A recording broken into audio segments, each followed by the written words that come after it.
mentioned, we're just going to jump into our next session that we have planned. So I just want to say a quick thank you to all of our panelists who joined us from India for the great sessions that we had over the course of the last 2.5 hours. I'm so excited to now welcome Asensio, who is a WDO board member and who will be moderating our next session with a couple of the women from the WDO community. Anne is the Vice President of Design Experience at Dassault Systèmes. She founded the Design Studio, a multidisciplinary team in innovation strategy by design, design research, and design management. So welcome, Anne. I think we're all really looking forward to this session. So without further ado, I'll leave it to you to introduce our honored guest today. Thank you, Sarah, for this very nice introduction. I'm so proud. Today, we're going to be discussing with the most important, influential, great leaders in design, women that have put their career, the experience, their life into the, not just the promotion, but just to put design at the forefront of the way we need to establish and change the society. So to change for a better world, and I will not just spend too much time by introducing our great speaker today. We have Marie Mullin. Thank you for being with us today. Marie is actually a very important member because she's the first woman president at this, what was called before the World Design Organization, the ISDA, that's been the previous name of the World Design Organization, but live and keep this name today. And Marie, I would like to start with you. But before, I would like also to give our audience the knowledge of who will be with us today. We're going to have Vesna Popovic, that is an academic. She's also being a board member of the WDO. And Geetha Narayanan, that is also joining us from India. So thank you, Geetha, for being with us. And I'm expecting also Luisa. I don't know, Luisa, are you there? I cannot see you, so. She hasn't joined just yet. We no, are trying to connect. Okay, let's start with you, Marie. Can you tell us a little bit about your experience, your life, your career, and also what did carry you within this design journey? And share your testimony, anything that can just educate us about design and the way woman does design. Good morning, everybody, or good afternoon, as the case may be. It's a great privilege to join you all again. I first got involved with ICSID when I was working for Kilkenny Design Workshops in Ireland, and I was nominated and elected to the board of ICSID and became the first woman vice president of ICSID. I look back on mild amusement on that platform that was when the new board was brought up. There was Yuri Soloviev, who went on to be president from the USSR, Dean Richardson from the USA, and Kenji Ekwin, who was the president from Japan. And here was Little Ireland in the middle, and the first woman. I have to say, from then on, I had the most wonderful new education from all of those people. I learned so much by just being with them and working with them. And perhaps then the opportunity I got to develop the interdesign program for ICSID with bringing designers together on doing what they were good at doing, rather than it came about because they didn't want to sit at conferences anymore and talk. They wanted to do. So people from all over the world got together, solved particular problems, and made friendships and professional colleagues, which served them well for a lifetime. I still have good friends from those days. Personally, Mary, just very important. This inter-design is really at the heart of the way designers think and how design can really change the world. And it's sometimes not, enter design, nobody really understands what does it mean. You are pulling people from all over the world. We are talking today about diversity. What, in your perspective, makes so valuable to this diversity and the way design or designers engage around this notion of diversity? Just to make it very focused on this particular topic that is often overlooked. Bring people together. I personally, I would like to think of diversity, to me, is dividing. I would like to think that instead of talking about diversity, we talk about diversity through unity, and that we work together. And that's what I learned from working internationally, that we have more in common than we have that divides us. And designers from all over the world, didn't matter what language they spoke, they had a common approach to problems and learned from each other. I'm also totally against tagging women designers. I believe designers are designers, like doctors are doctors, or engineers are engineers, or architects are architects. I find that that's absolutely counterproductive. I do recognize that in some, of course, social and societal conditions in different countries change, and one has to work within those. But I think you are the person who does a job efficiently and well, and that's how you're recognized, not by tagging you in any class, color, creed, shape, anything. Agree. Yeah, it's important that you are mentioning. Very important to mention that. I really like this idea that this notion of revealing unity instead of just showcasing diversity. But we're talking about diversity when it comes to biodiversity. So it's really about understanding what are the patterns. So what we are getting here is to reveal the pattern that make us human and working as a whole. And it's really what brings the value of, I would say, of design, in front of the society, in front of the community. Don't you agree? Well, of course, we all bring different talents to the table. We bring different characteristics, and celebrate the differences, but unite them to the common good.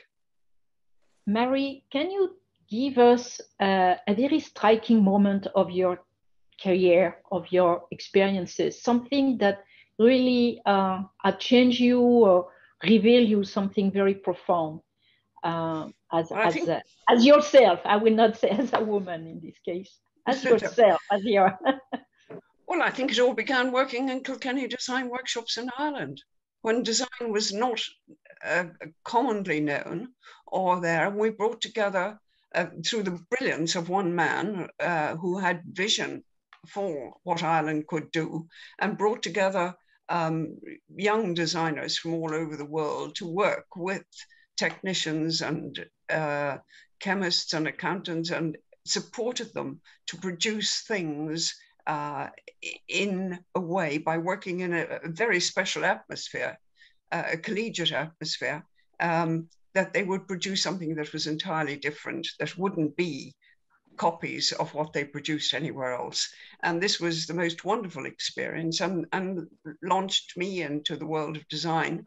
And through Kilkenny, I represented on ICSID, and then went on to serve the International Council of Graphic Design for 14 years as Secretary General, and run my own business in London. So I've just been very lucky. I've worked with wonderful people and who've inspired me. And I'm extremely grateful to those and to all my colleagues in the design world.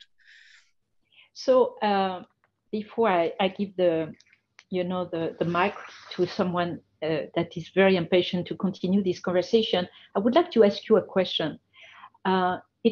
Design was really a aha moment, where you suddenly see that there's this kind of a co-intelligence, something happening. How do you think we may change the way we communicate about design? How we can make design visible before actually people can experience it as you did, and as most people does, you know, when they are discovering design, just this moment, as you just described. But for you, what do you think we should do, or could do, or better do, to basically drive people toward design and understand its value? I think that's something that people have been battling with since my entire career, because there's still misunderstanding about what design is. Many people still think it's drawing pretty pictures. And it's gone the whole gambit from craft-based design in many countries to industrial design. And now people, if you talk about design, they think about designing video games, or they think about designing algorithms, or that it's so hard to get that across. I think it's by your deeds shall you know them. It's what people do and what all of you wonderful people have done. And I think you should talk to them, and they've much more interesting things to say, what's happened in India and Australia and Italy and all over the world. Thank you, Mary. I would like to now go to Vesna Popovic. She's a professor, emerita, adjunct professor also to the Queensland University of Technology in Australia. And I'm sure, Vesna, you probably will have to continue in this conversation, that train of thoughts, I'm pretty sure. Can you tell us a little bit about your experience and your life and your learnings about design, and share that to us? Okay, thank you. Thank you for inviting me to be a panel member. And it is a great pleasure to do this. But also, I like to acknowledge especially Mary, because my first contact with design and design workshop and interdesign was at Kilkenny. And I was a young chicken there, didn't know very much, even didn't know English very well. But what I also learned there, and I got to love, was Irish coffee. So it was a good experience learning along. But going back to the serious things, yes, I had a very rocky career, moving from one continent to the other, to the third continent, which became my new home, which is Australia. The first start was, I started as an industrial designer because I couldn't start as an architect. There wasn't work available. And then I learned through that experience, you know, what the design might be, working in the area of heavy mechanization. Then after I succeeded, I moved and I found scholarship to go to the United States to get my studies there. And going to the United States, to University of Illinois, Urbana-Champaign, it changed my total view about differences, diversity, about the people. I work and I interacted with people from different parts of the world. I became friends with Thai people, with Mexicans, with Jewish people, Canadians, and Americans. I work together with them in the design studio. And I also learned how much I became intellectually richer and wealthier from the point of view of my own development, because I was working close with the people who were not different, but they were also different because they were coming from different cultures, and we exchanged that. And following that, I move away. All my career is based on catching opportunities and getting those opportunities happen.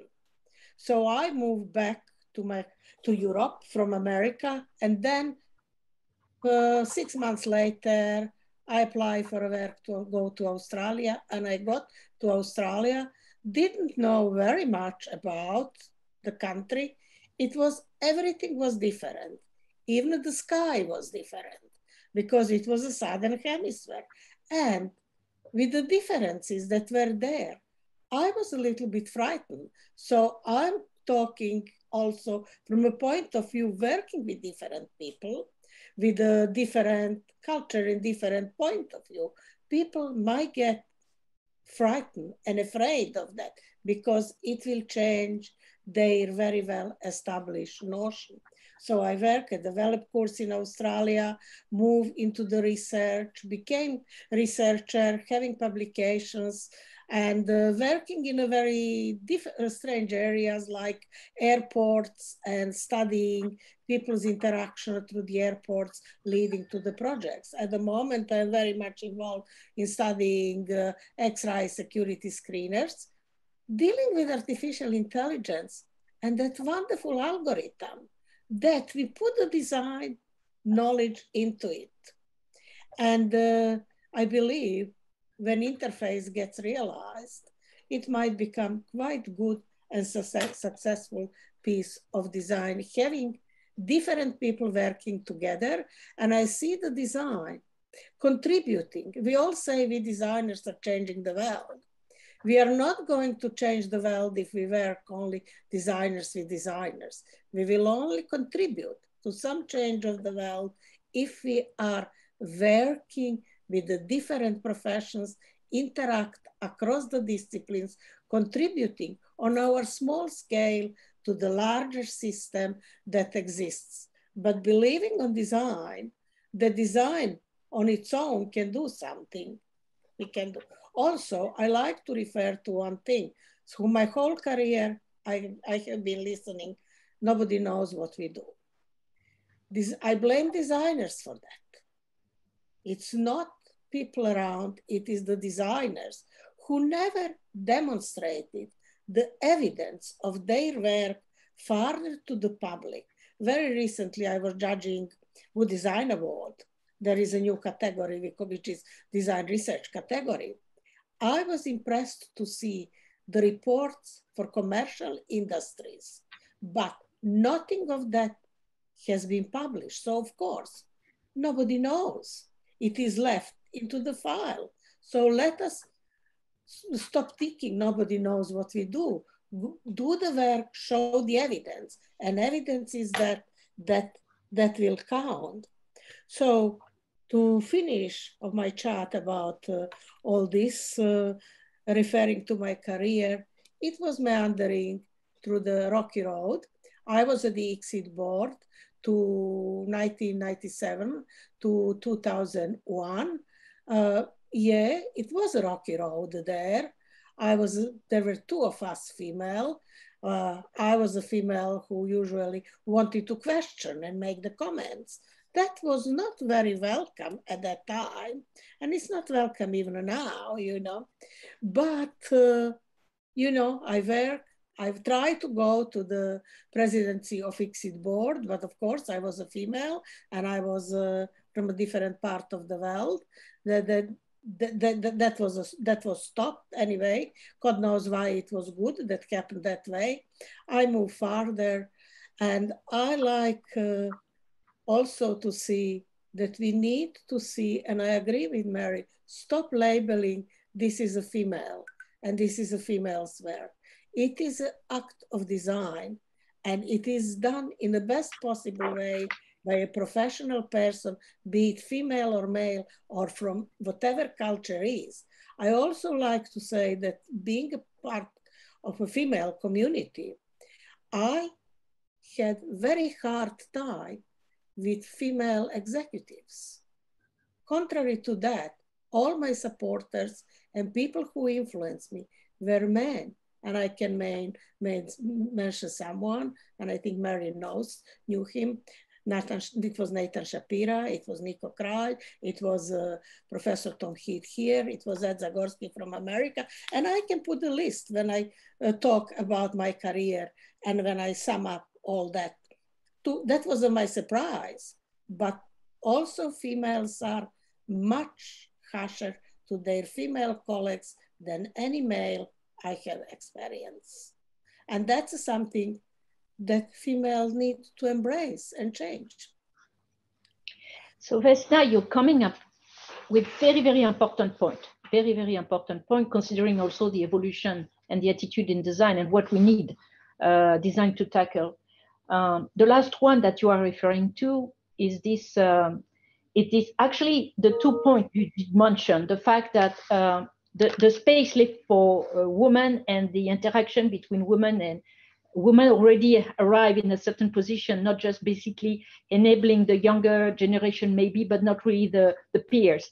And the other one, that is the fact that nobody knows about design research. Nobody knows about the power of thinking that the designers and the design researcher are providing, and it's very provocating sometimes. To me, it looks like wherever we are doing, acting, we are doing it within a framework of thinking.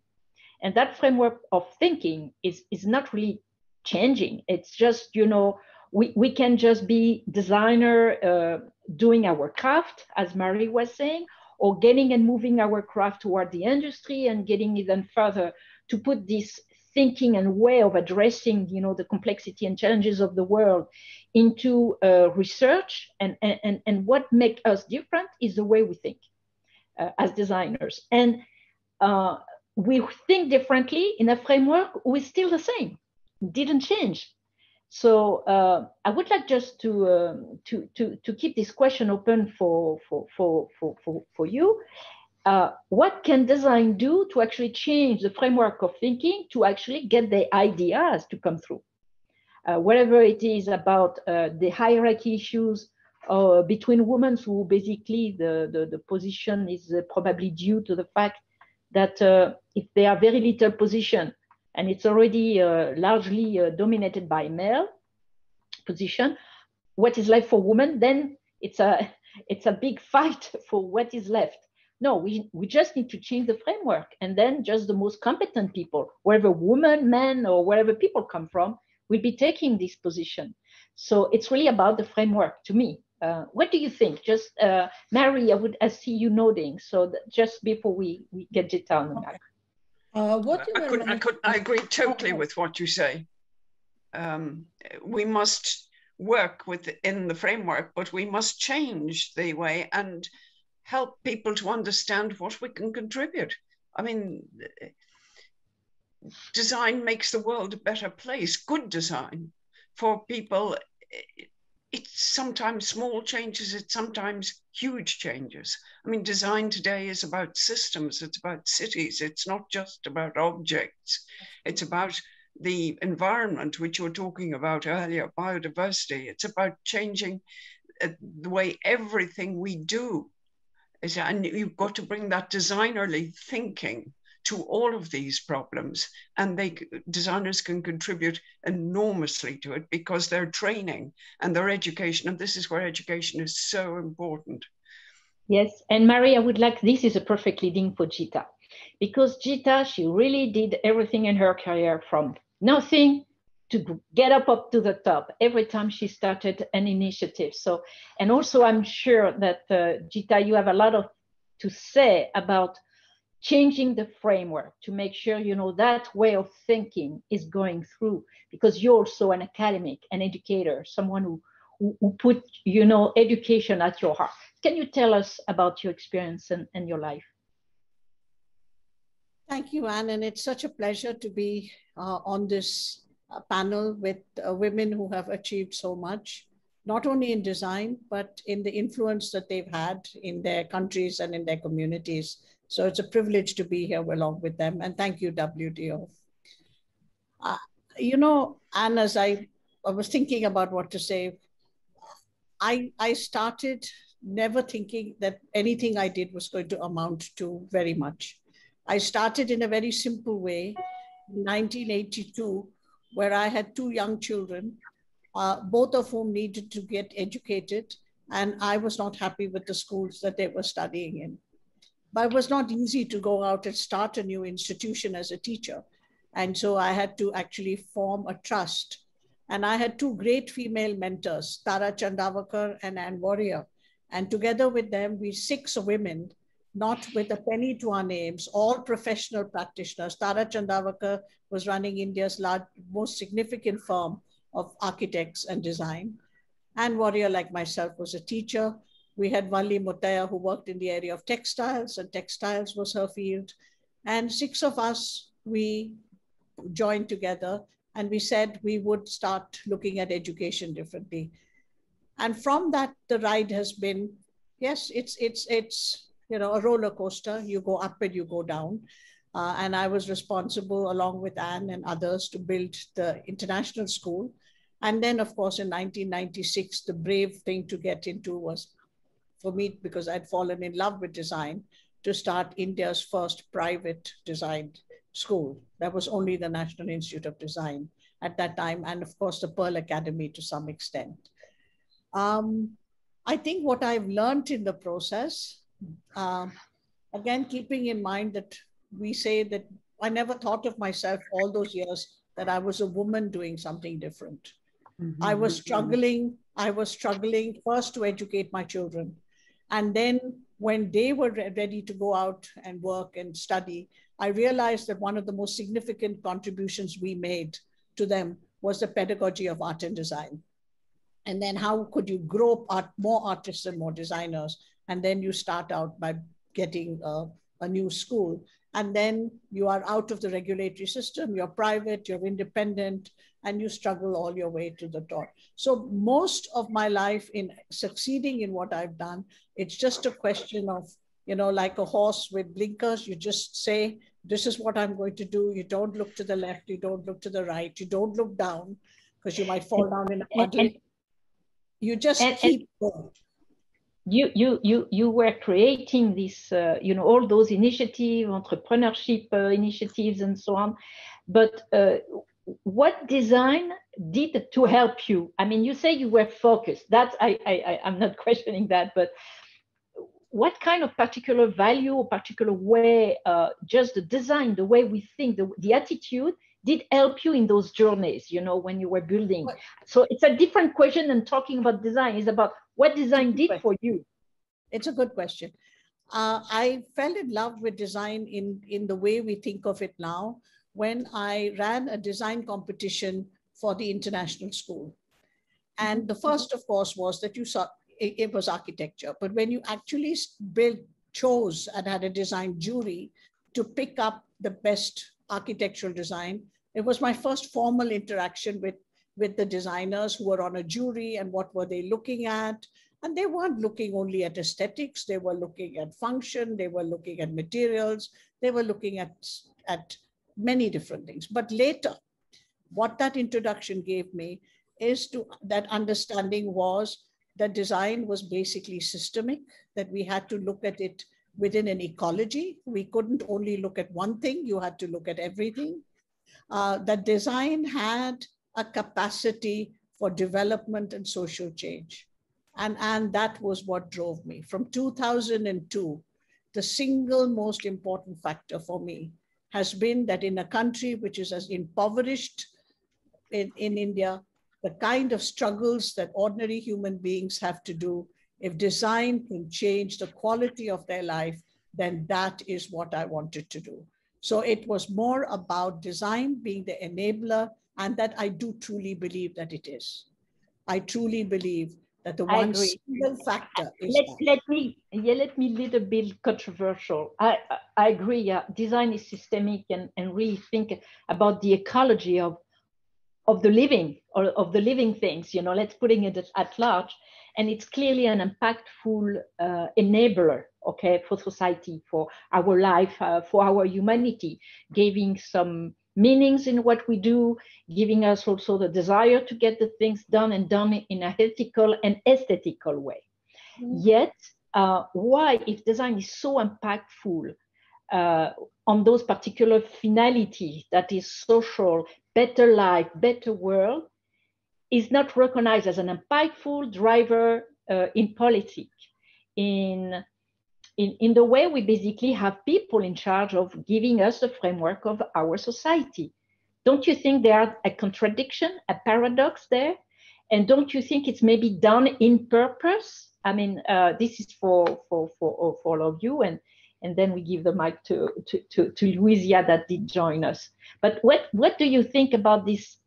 The fact that this impactful capacity and enabling capacity of design is actually not recognized really, I mean, except by people practicing it.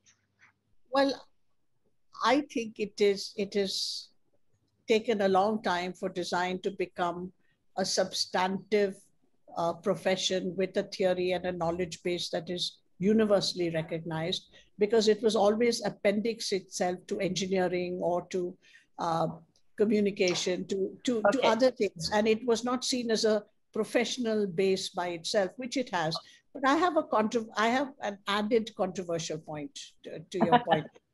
While I'm very convinced that for societies that are as complex in civilizational terms, in planetary and ecological terms, in demographic population terms as India, design is definitely one of the greatest driving forces for change, and we must support it. And that's why I do it. I'm also beginning to question the role that design has played when it becomes a meme or a virus that hide, it's like the pandemic. It's become a virus. It kind of sits on top of everything in a kind of meaningless way. I mean, that's how Susan Blackmore defines it. And then the problem really is, are we contributing to a sustainable world, or when we contribute more lifestyle products and we don't understand limits, are we then contributing to an unsustainable world? And no, it's a very good one. It's very much like Vesna was saying, maybe designers are not doing such a good things all the time. They may be also part of the problem as they are part of the solution. Yes. They may be a pharmacant, you could be the poison as you could be the cure. Yes. Okay. I think we can do both. We have to be careful. Okay. Just very quickly, we'd like to have with Mike. Emphasize once again, it is the problem with the design, and designers should stand up, have evidence of the work done. And especially now when we have a change, when we have systems, when design really evolves from systems to algorithms, there is opportunities to do that. And unless we don't have evidence about success of design, something exists in health already, and that gives good status to the design there. We will never move ahead, and we'll continue talking into the circle that nobody understands us. And I disagree with that. I completely agree. I think what I can see is what I heard is design is maybe quite immature and not yet a very grown up, whatever you call it, science, discipline, profession, whatever, practice or attitude, probably. And also, but what is at stake have grown over time, designer craft, designing industrial goods. Now we are getting designing the world. That's quite a different stake. I would like now to introduce you to Luisa. Thank you, Luisa, to join us. I'm so happy to see you. Actually, Luisa was the first person I really actually get introduced to at the World Design Organization before I become a board member. When Luisa was a president, it was in Milano, and I was very intrigued with all of what she had to say about the WDO. And Luisa is a practitioner like myself. She's an architect. And she got something to tell us today. Luisa, tell us about yourself and your experience at the WDO as a president. Yeah, I'm an architect and designer, and I work as a professional for more than 35 years. And when I started, my work was quite difficult for a woman, especially during the work in the building with all men that are working, and also because I finished my studies and then I began immediately to open my studio. And I learned in university many theoretical things, but not practical things. And then when I was in the chantiers and on the building was quite difficult, but I learned by myself. And never I think that I was a woman.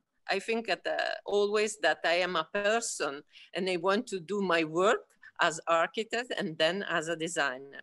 And I studied design with Marco Zanuso, that was one of the most important designers in Italy.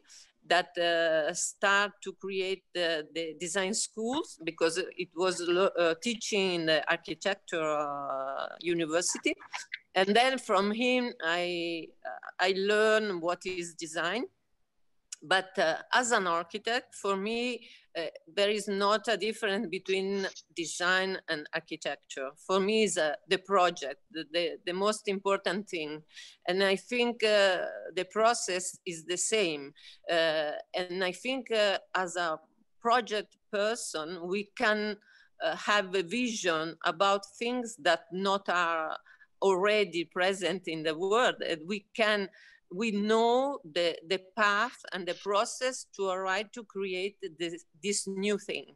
And then I think design is a lot of, is changing now, because we learn from Bauhaus, from the last 100 years, we learn very well how to create product, but now design can do more, can do more solution for the world, more solution related to UN SDG goals, to the sustainability, and to, this is our work for the future, for young people.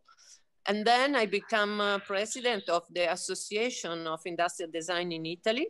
And everything started when ICSID create for Torino the World Design Capital. That was the first event. And then when I became president of ICSID, we changed the name from ICSID to World Design Organization, thanks to the success to this initiative that opened mind for design, more related not only to product, but to process and services. And my task as a president of World Design Organization was to continue the work started with the previous president, and continues to open mind for people, and to introduce services and process, and to introduce cities. Because when I learned as a student in Milano, from the famous slogan from Rogers, from the spoon to the cities, at that time was really a strange thing, because people say, oh, you are designer, you need to do spoon, not cities. Urbanists are working on cities. But after more than 50 years, more than 60 years, we arrived to talk about design for cities. And that was a great success for me, because as an architect, I think always that we can do a lot for cities, not only related to single architecture, but related to graphic system, educational, creating solution for citizens, contribute with our work to create a real better world. And would you give me the opportunity to meet a lot of very interesting people, interesting for me, for my sector of interest. And I'm very grateful for that, and also to have the possibility to talk today with all of you. Thank you, Luisa. I was just looking at some of the comments that are on the side, and I have a person called Nila that says that maybe designers can only address so much. They can't come up with a solution to the problem just by themselves. I think it's a very, very good comment and a good subject for a lively conversation among ourselves. It is true, there are quite a gap between design can change the world or design a better world. That is probably our aim, our expectation, ambition. Aim is probably better. And from spoon to city is already quite a gap. You know, you said, Luisa, design can do more. So the question is really to understand what really are the realm of design, or what design can really do between a spoon and a world. You know, there may be services, experiences. We were talking about video game earlier. I think what is happening is we have an expansion of the possibilities of applying some of the way designers are thinking, yet it is not established as the type of thinking we may put into the process of just doing things as usual in the community. And my second question would be, and I'll let you ladies to actually intervene, designing policy that goes even beyond cities, right?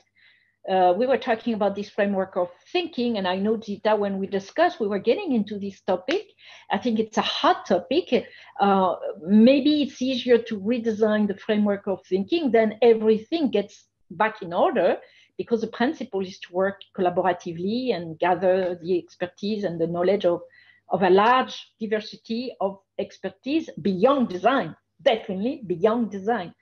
It's probably what Nila was triggering as part of her comment. So who wants to intervene in this one? I want to speak more about the fact that it's not more time to have stars in design, the only man show. Design need to be more, have more humility, and also to collaborate with other people, sociologists, engineer, architect, etc. Is not the work for one person, but can be a work working in team, where design can give the vision and can introduce the ethic and aesthetics. As a visionary person, you can mitigate the technology, because the technology is a tool, but it needs to be a tool. Yes.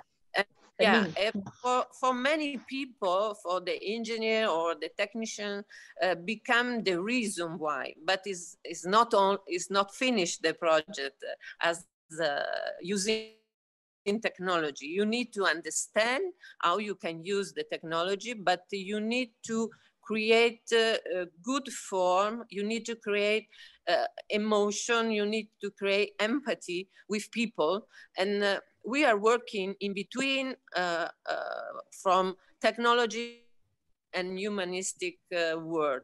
And we can manage both. And I think that is the great opportunity for designer, for people.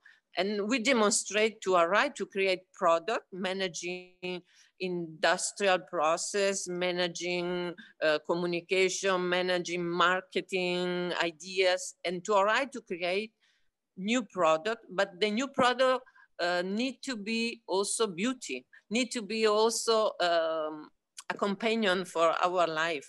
And we are able to manage also this different type of approach. And for that, I think we can have an enormous possibility to collaborate with other professionals. I think you are referring to the fact that we need to demonstrate new values. Vesna, you want? Okay. Go ahead. I just want to add something, because Luis said something which triggered me, is the vision. We don't think about the designers as leaders. Nobody mentioned designers can lead, and they definitely should. There is that vision that is embedded through education to the designers, and some of them can be very, very visionary. That vision can lead the whole project. What we talk, designer is a member of a team. It should be the leader of the team, of the large team as well. But also what I like to add to this is the issue with the education. Education is doing similar things all over the world and is not sometimes in the pace that what is happening across other fields. What is the new knowledge the designers might need to have in order to work with other teams and build transdisciplinary knowledge that is emerging from some projects? I experienced that myself. So design education, everybody does the same. We have same research laboratories. We do the same projects, we use same research data collection methods, how can we then differentiate something that can excel and then demonstrate and show the evidence of the design input, and especially the design knowledge? It's not so much when I say thinking, I see thinking differently as a cognitive process, but it is the knowledge that differentiate that. So that's something for the talk. Thank you, Vesna. Knowledge is actually very important because we don't pull on that knowledge. That's the reason. Geetha, you wanted to also put some thought. I wanted to respond, Anne, to the point that you made about is design for policy, and is there some bigger area of interest? I think that I feel that there are 2 points I want to make. The first one is we are at a very, very important time civilizationally. We are at a point where lots of existing world orders are breaking down. And design has a tangible side and design has an intangible side. And we have to understand that for many years, what we call design was in designing built environments. And even if you say you're designing a system or you're designing a city, or you're designing algorithms, everything eventually came into something that was tactile, that you could hold in your hand, that would work and would respond to the societies in which we lived. But the planet, the moment in time that we have, needs both the building of a planetary society, and I'm not saying global society. When you think of the Earth as a planet and you're building a planetary society, and you want to build an ecological civilization, then you're asking some very fundamental questions of design and designers. And perhaps one of the things they have to design and they have to think is, how do you design this macro shift?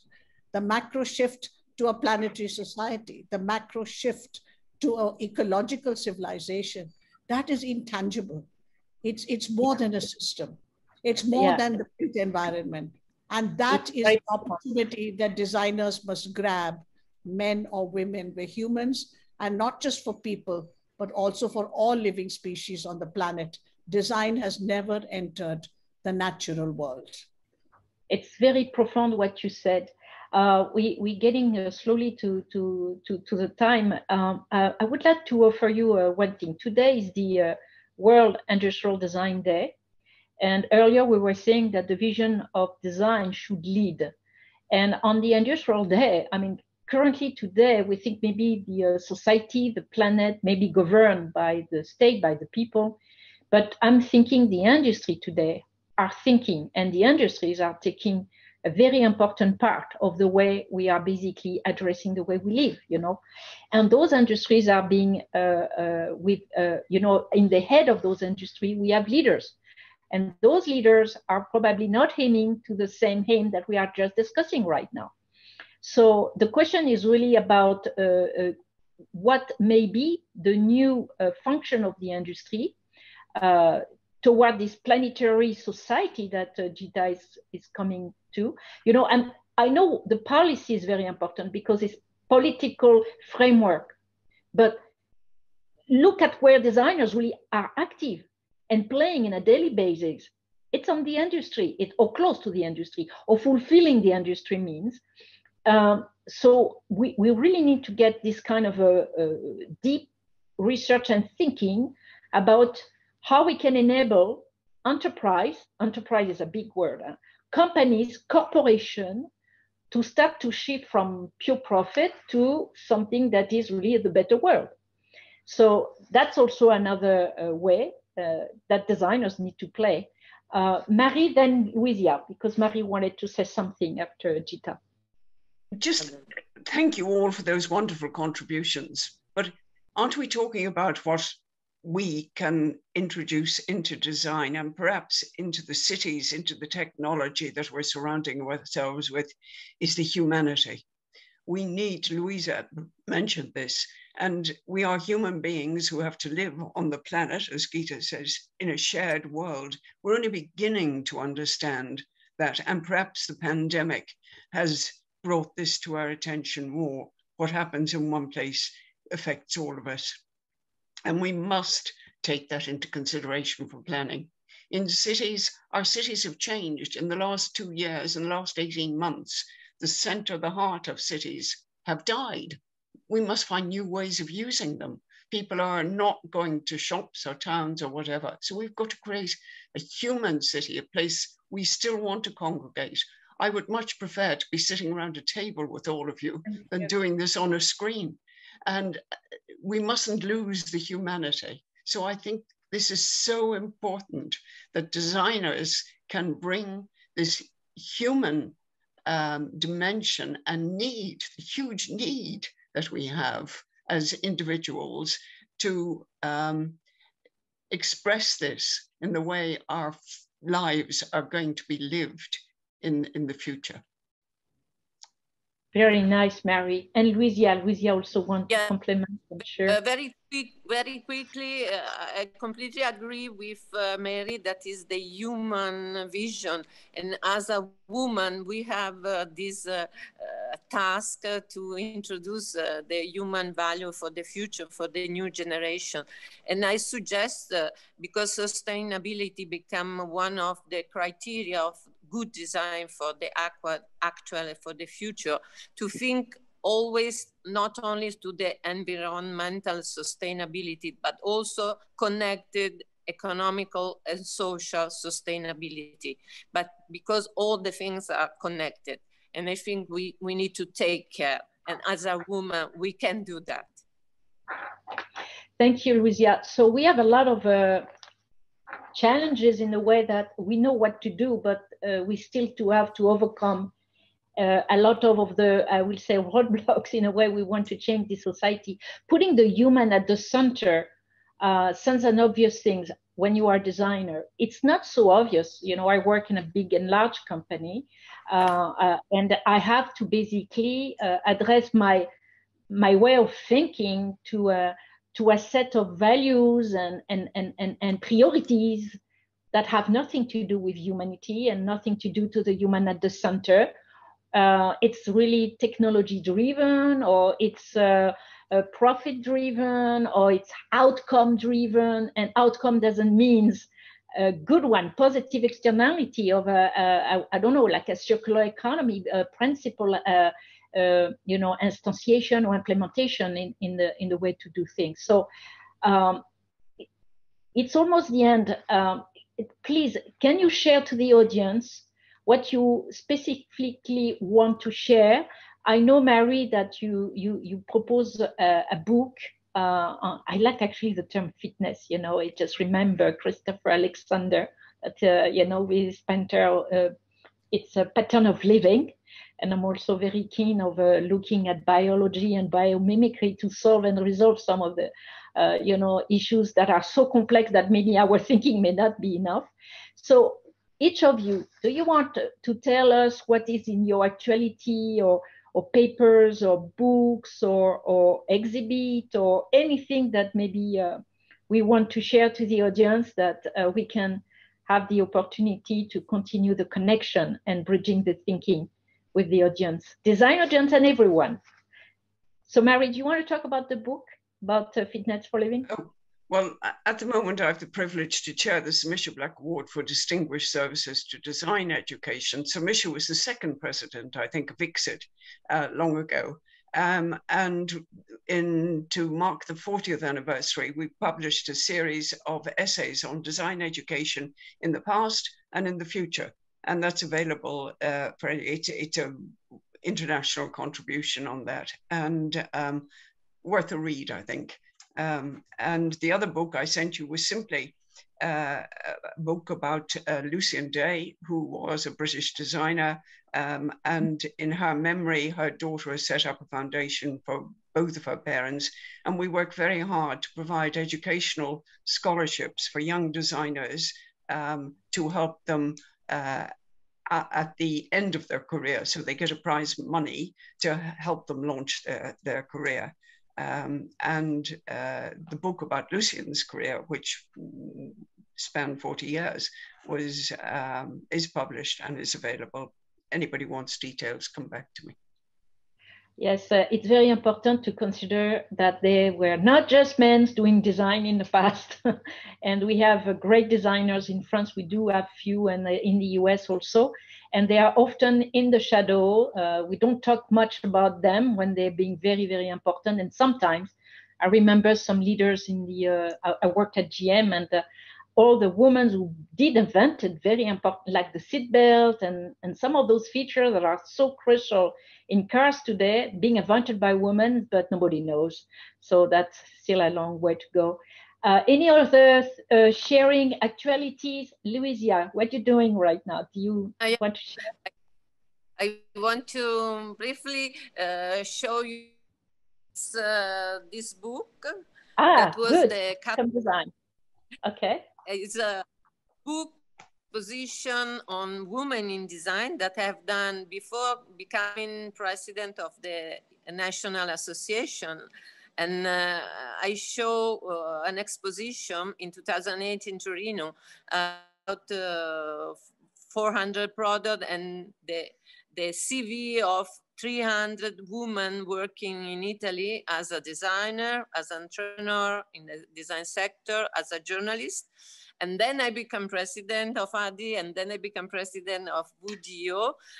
And now I come back, I finish my path as an international representative, and I come back. I wish to write probably in future a new piece of work on women in design, not as a feminine approach, but to valorize the work of many, many great women as all of you. So, Vesna, do you want to share any publication or paper? I like to share my papers. I pass already to the office the link that can be put under my CV so that everybody can get access to those papers.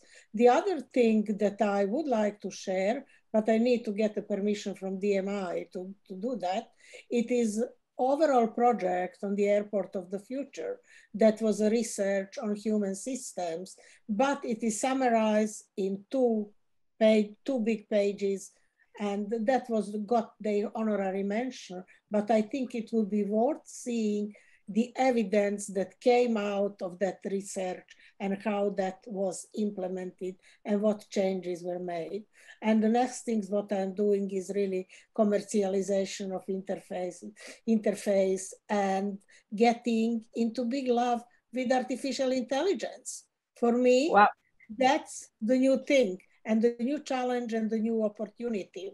And very recently, economists put, if I get Nobel Prize for medicine, maybe one day, but it can be seen in a positive way. You know, what you're saying, Vesna, next time we need to do just all of us just focusing on this very important challenge of the dematerialization and the artificial intelligence, digital economy that is basically, it's a lot of food for thoughts for the designers. Geetha, do you want to share something? We are getting to the end of the session. So I don't have, no, I don't have anything specifically to share. So I will just let you wind up the session with the great thanks to all of you because it's been very interesting and energizing. Thank you, Geetha. I have myself a book that was the follow-up of an exhibition that we did at the World Design Capital Lille. I'm very proud. It was done by Jean-Louis Fréchin, exhibit designers of design. That was only a celebration of the French design during this moment, and the book just came out. So designers do design, that's French. It's also quite a nice production of the latest work done by and thinking from the French designer. So I think it's time. I feel so frustrated, ladies. I would love to be with you and have a nice glass of beer, wine, tea, I don't know, but coffee, Irish coffee. Irish coffee, I can make any cocktail. You're welcome anytime. Irish coffee. But ladies, a great thank you, because I mean, I feel frustrated because I would have loved to discuss with you all the day. but we have also plenty of other new and interesting testimony that will come along those 24 hours for the World Industrial Design Day. Thank you to you all, and I want definitely we need to meet. Okay, it's too precious, you know, ladies. You are too precious for the planet. Thank you, Anne. Thank you, Anne. Thank you. Thank you. Thank you. Bye. Bye. Thank you so much, ladies, for joining us. Now back to Sarah and back to Natalie. I don't know. I think it's Sarah. Exactly. Yes. Thank you, Anne. I just want to say a quick thank you to all the ladies who joined us. Thank you so much for sharing your thoughts and your perspectives with us today. And thank you, Anne, for facilitating such a great conversation over the past year. It's been a pleasure. It's been a pleasure. Feel very honored. Thank you very much. Thank you. Bye, bye, bye. Bye, bye, bye.